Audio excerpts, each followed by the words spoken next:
Route 961 minus p equal to under root 926 minus under root 676 అయితే p ఎంత అని అడిగాడు.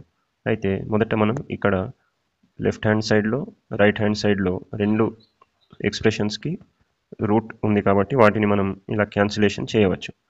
సో ఇప్పుడు మిగిలిన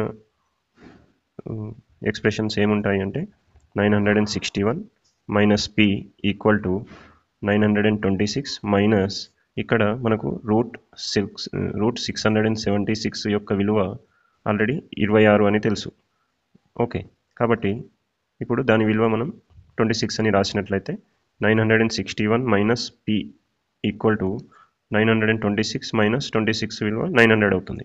సో ఇప్పుడు ఇక్కడ గమనిస్తే 961లో నుండి ఎంత తీసేస్తే 900 వస్తుంది అంటే 61 తీసేస్తే 900 వస్తుందని క్లియర్గా అర్థమవుతుంది.